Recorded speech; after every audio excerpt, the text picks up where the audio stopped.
Hello and welcome back to another episode of Beyond the To-Do List. I'm your host, Erik Fisher. This is the show where I talk to the people behind the productivity. In this episode, I'm sharing a great conversation I had with Dr. Samantha Brody. She is the author of Overcoming Overwhelm, Dismantle Your Stress from the Inside Out. And in this conversation, we talk not just about doing less and saying yes to less things to not be overwhelmed. That's not really the point of this conversation. It's really more about how everyone's overwhelm can manifest itself in different ways, be caused by different variables, and thus has to be dealt with in a unique, prescriptive way. So we talk through all of those different things. I figured, hey, why not talk about overwhelm right here at the top of the year as people are getting out of the overwhelm or already feeling overwhelmed with what they've committed themselves to for the year. I know you're going to get something great out of this episode, so I'll get out of the way and enjoy this conversation with Dr. Samantha Brody. This week, it is my privilege to welcome to the show Dr. Samantha Brody. Welcome to the show. Thank you so much. I'm so excited to be here. So I am psyched to be talking about this topic of overwhelm because, honestly, it's something that can almost come in at a moment's notice. And I think, I mean, that's one of the things we'll talk about in a second when it comes to that word and, you know, how you define it. But I want to first and foremost upfront say that your new book is called Overcoming Overwhelm, which is what we're going to be talking about. And the subtitle is Dismantling Your Stress from the Inside Out. I'm assuming, though, that overwhelm isn't just about stress. So how do you define overwhelm? I look at overwhelm instead of as what we typically think about overwhelm, where we say, in the moment, I feel overwhelmed. You're anxious or you feel like you have too much going on. I think about it more as the experience of having more stress than your body can handle and however that manifests for you. So overwhelm isn't just about this, in this moment, I'm feeling overwhelmed. There's too many things. I don't know what to do next. But it's about how you are feeling in your body, how you're feeling in your mind, how you're looking at being able to get things done because of how you feel. Well, and then, so that's related to stress, but it's not the exact same thing, right? Because like right now I could say, oh, I'm just so stressed right now, but that's not necessarily overwhelm. That's more of a temporary status. Typically it is, yes. I think that there's a lot of overlap between stress and overwhelm.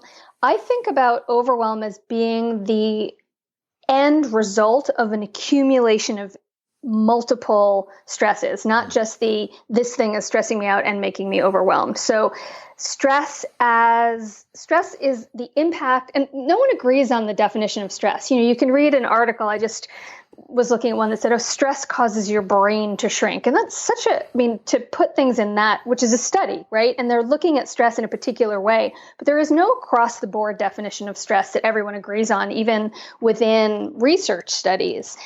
My framing on stress is this accumulation of many, many different things. And they can be things that you know very clearly your stresses or you think about as being stresses, like getting a divorce or having a deadline. But there are also things like the small minutia day over day, the squeaky drawer, or the food you're eating that doesn't work for your body, or the lack of fresh air you're getting. All of those things are stresses on your system.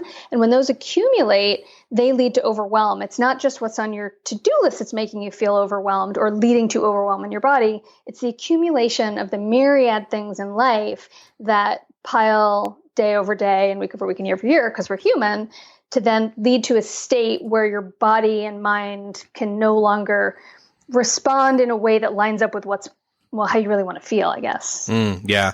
Well, and to me, when I hear overwhelm, I just think, like you were kind of listing off, there's all these different areas of life. There's all these different, dimensions. And when we have, accumulated too many stresses across the board, and I want to say, like, normally, at least for my personal experience, when those stresses pile up in all those different areas, or even just piled up incredibly high in one or two specific ones, it's because I've overcommitted. I've said yes to too many things. So commonly.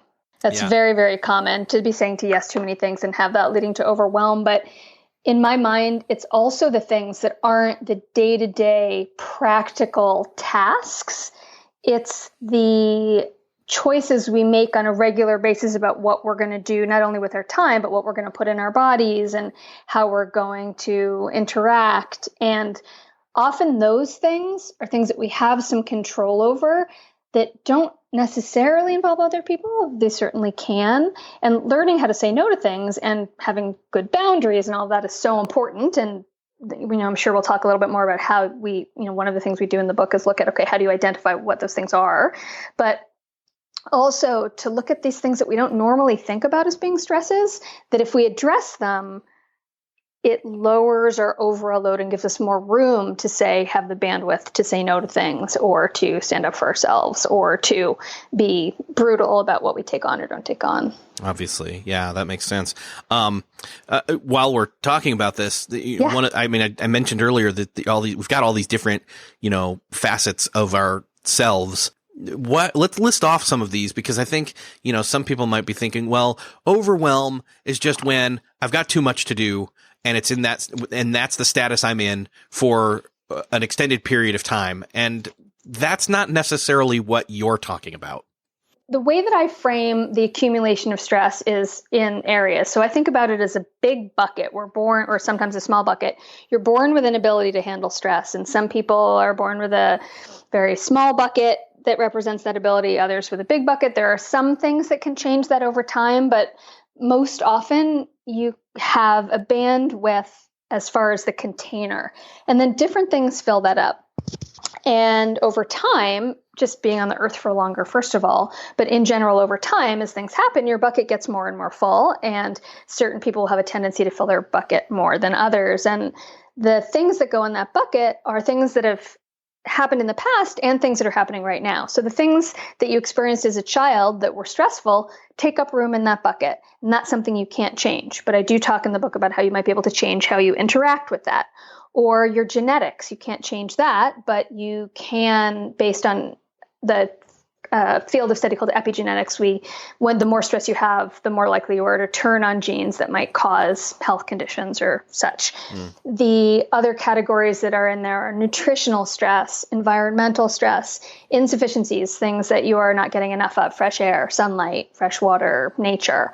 There are financial stresses, there are relationship stresses, and these major categories run across groups of people. And how we specifically manifest those stresses, or the stresses that we have, are more based on our own personality, our own history, and the things that we do or do not say yes to or take on.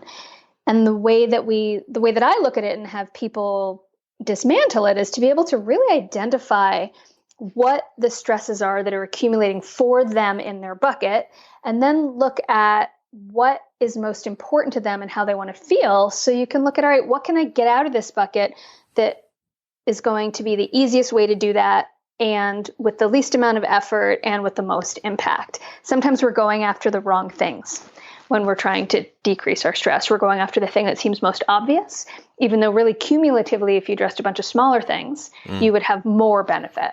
Yeah. Yeah. And that's kind of what I'm talking about when I say that, like, most people, when they're listening to this conversation and they're thinking about, the possibility of them being overwhelmed, they're thinking of it more from like either a workplace scenario or from a home environment kind of a scenario, right, or a meshing of the both of those, but they're not thinking about their relationships although that plays into home. That actually also plays into work.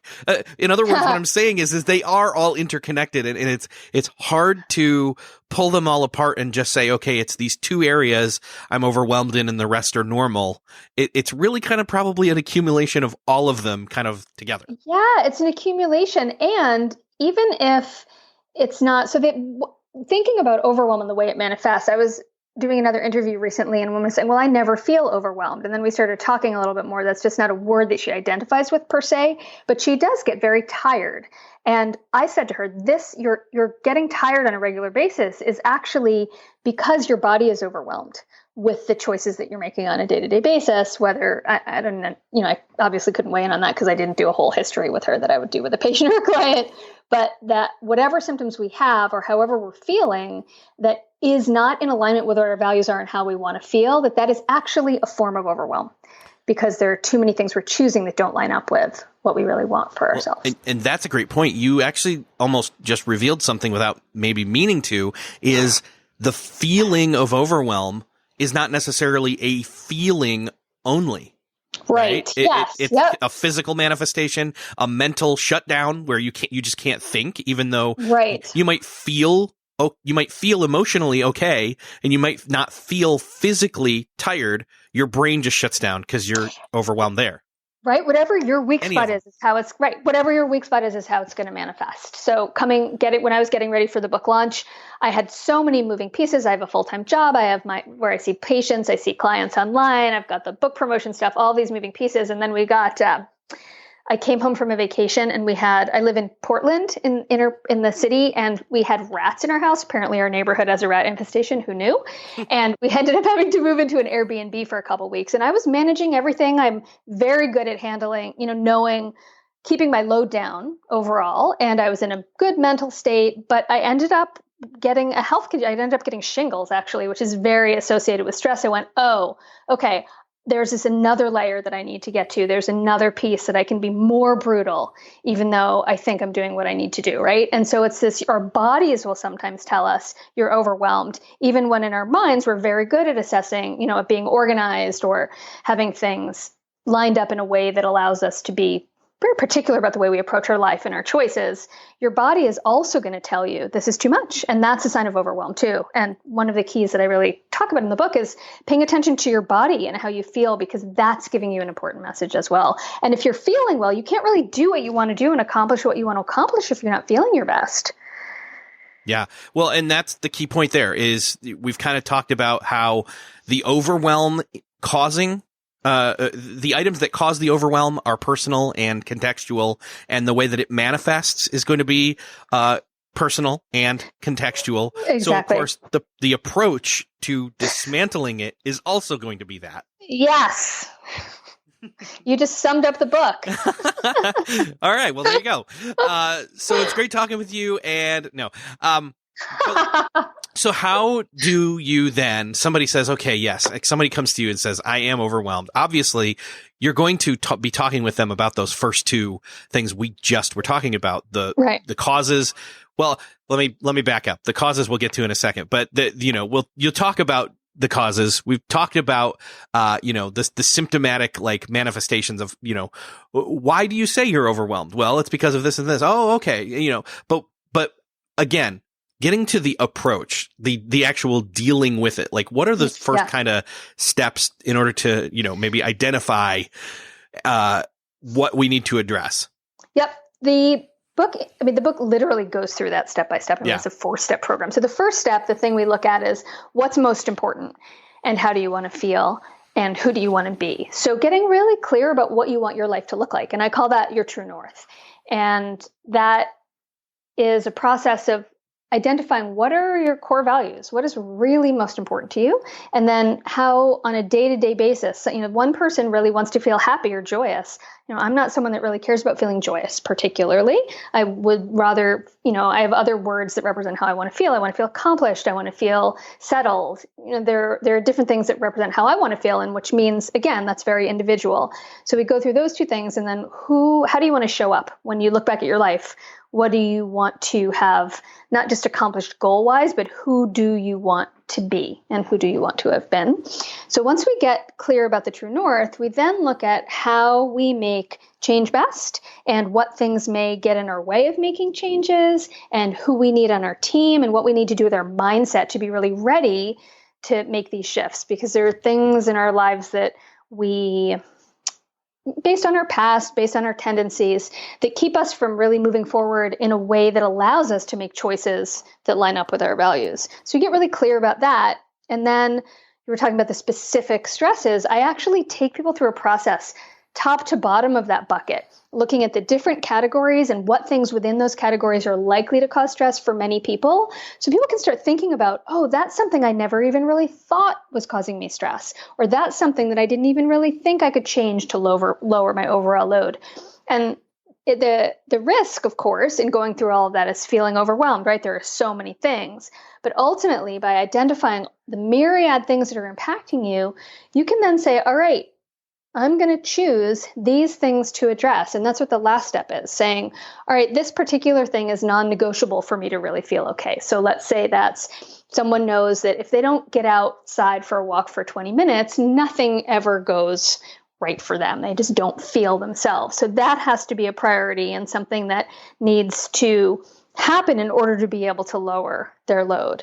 And sometimes it's something that are just many small things or a number of small things. I call them simple solution stresses. So cleaning off your desk, although not for everyone, that isn't simple. So for me, I tend to be pretty organized, and having a space around me that's organized helps me focus and feel better.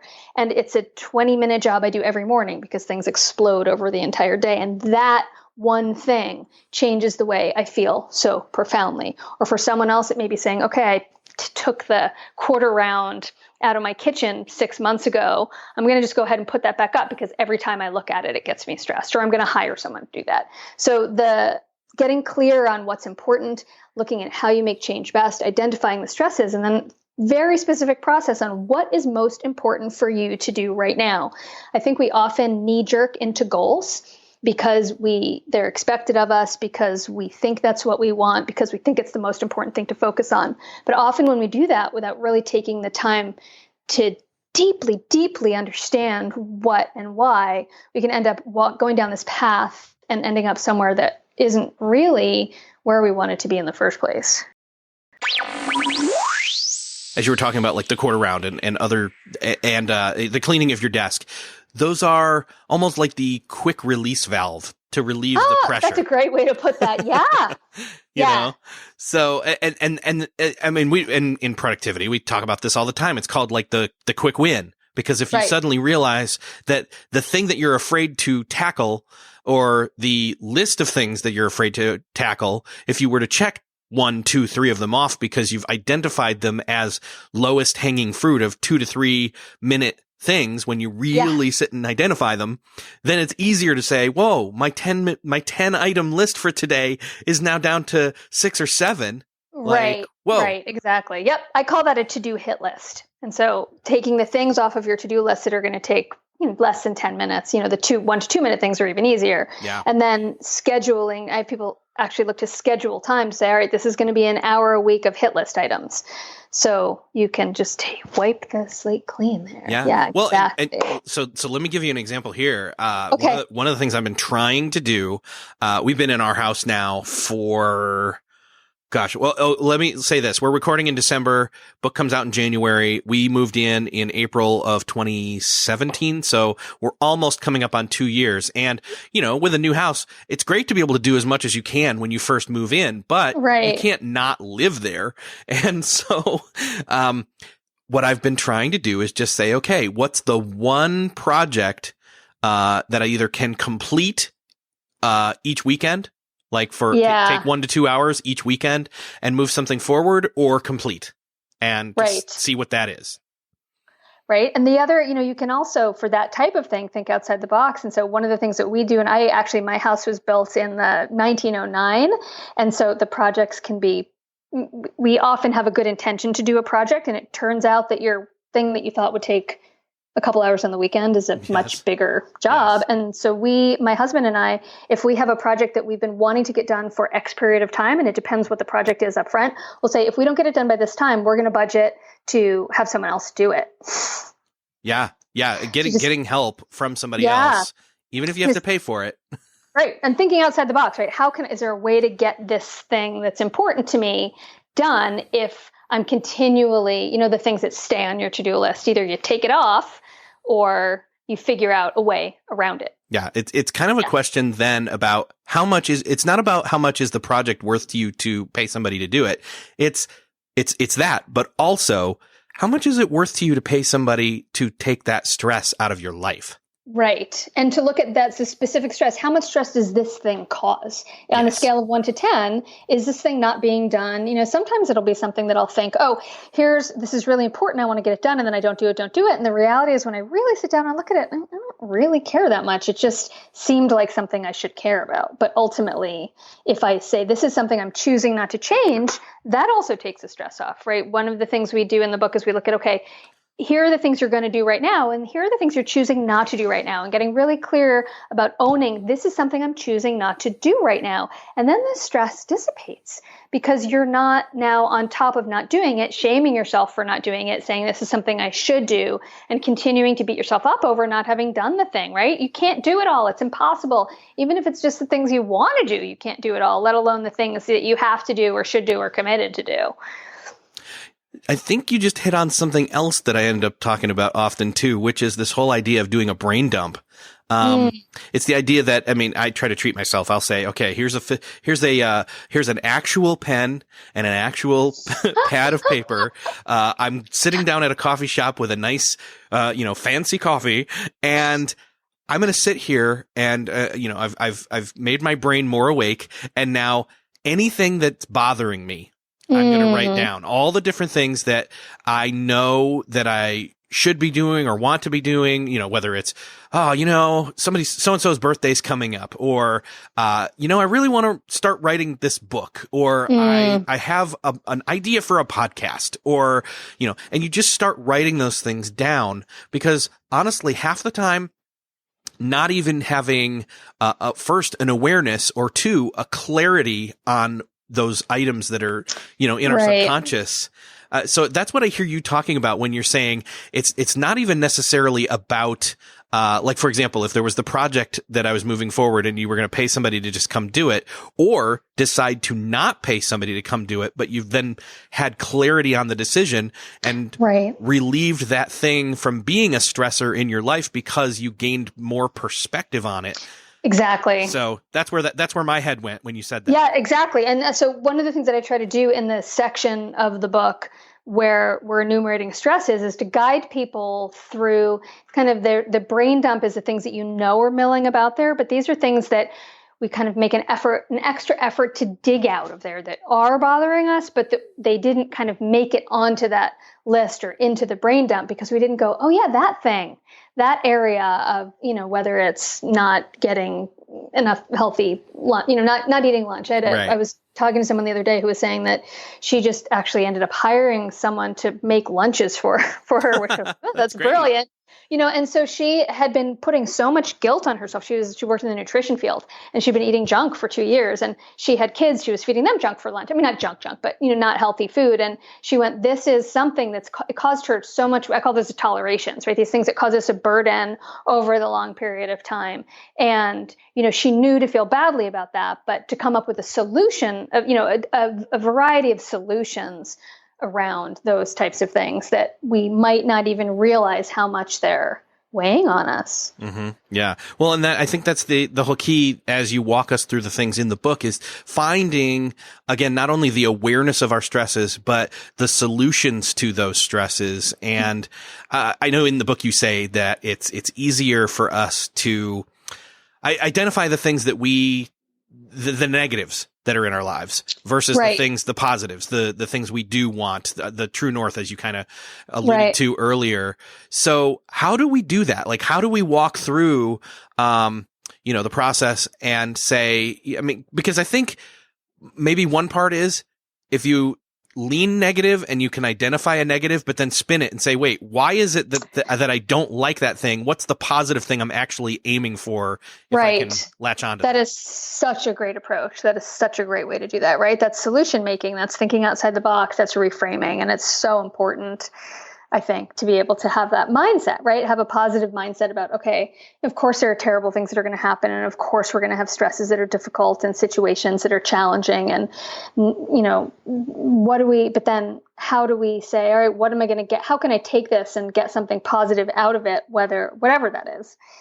And back to your question specifically, as far as identifying what is most important to you, it's literally the first section of the book. I'll be offering I'll go ahead and give you a link in your show notes to an exercise to get clear about your values. And that's an example exercise from the book, an actual exercise from the book. Great. But taking it from there, and then the next step is looking at how you want to feel. And it's very similar to the values exercise. You don't actually have to get the book to do that. You can think about it in the same framework, but more of how do I want to feel? And there'll often be an overlap between how you want to feel and what's most important to you, but not always. I think that's the key there is like, at least for me, I know when I'm not necessarily clear on the positives of, what it is I am wanting or how in other words, the identity that I want to have versus the reality that I do have. It's easier for me to get bogged down. Well, it's easier for most of us to get bogged down and say like, the way things are right now, and then list a bunch of things that we hate. Right. And that loops around too to this thing around saying no. Like, especially when we're people pleasers or we want to do good things for people. I don't tend to be a people pleaser, but I really want to be, I'm a helper. It's my nature. It's what I do for my work. It's what I do in my life. I want to come up with solutions for people. With your podcast, you're that way too, I would assume. And the tendency then is to, again, you can easily overcommit, get overwhelmed, try to do too much. But if we are keeping in mind what our true north values are, and I mean, literally, you can look at them on a note card and say, does this choice line up with what's important to me, how I want to feel, and who I want to be?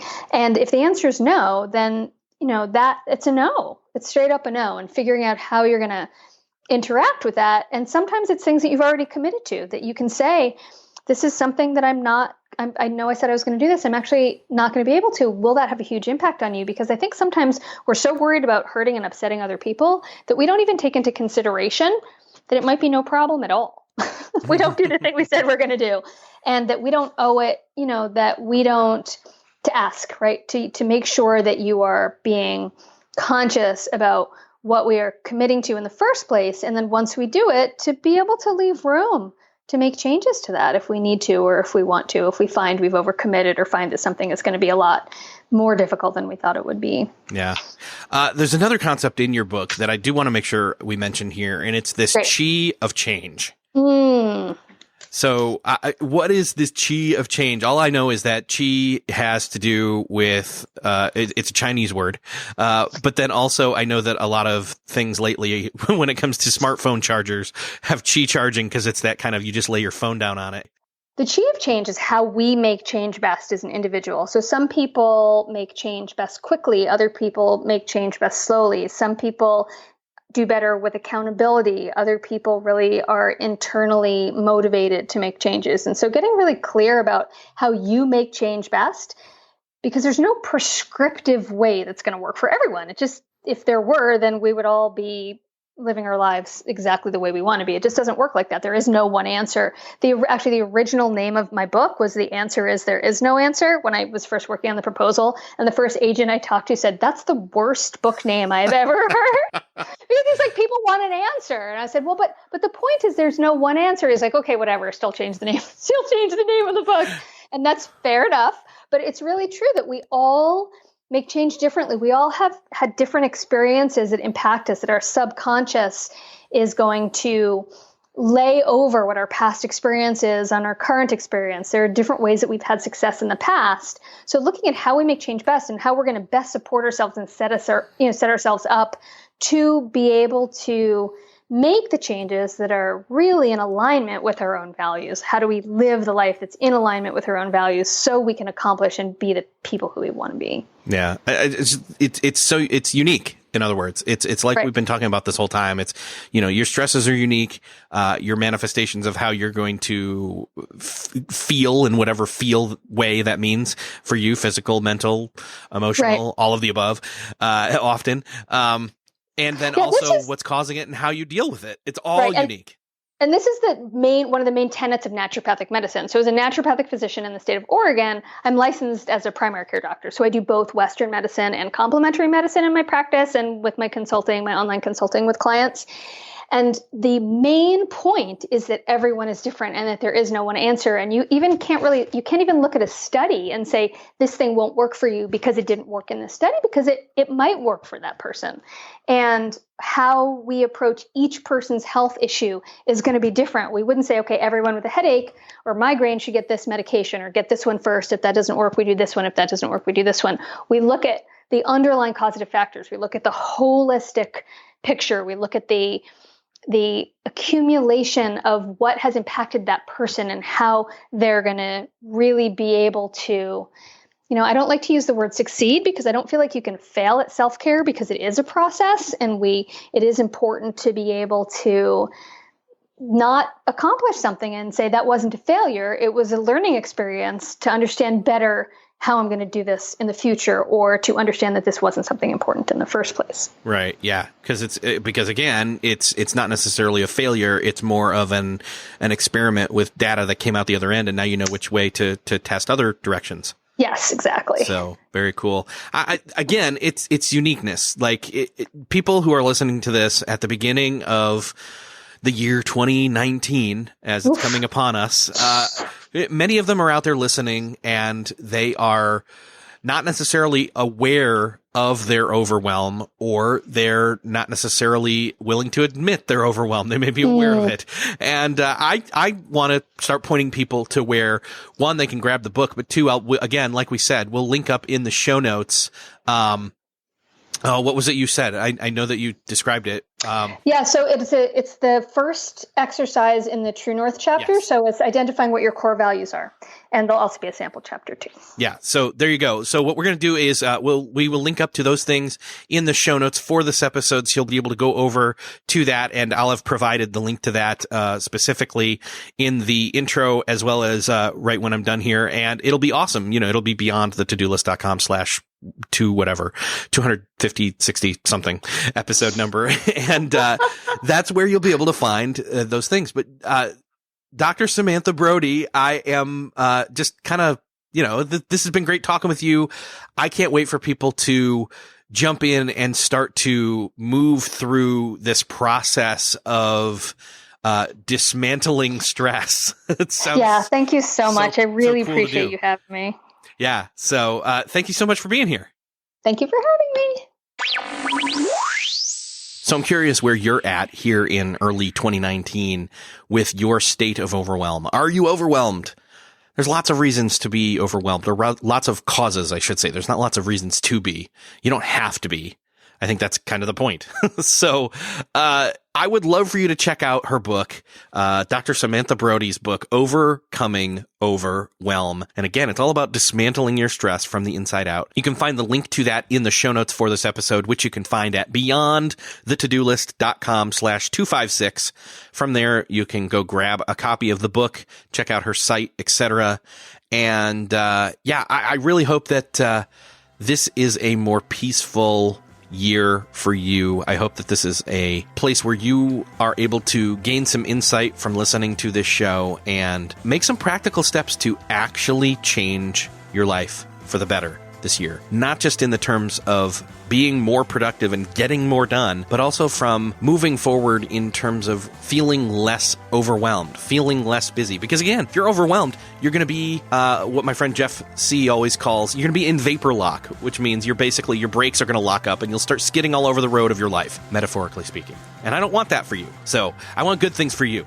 This is why I do the show. But so you can find the show notes again at beyondthetodolist.com/256. While you're there, share this episode with somebody you know needs to hear it. And thank you for listening, and we'll see you next episode.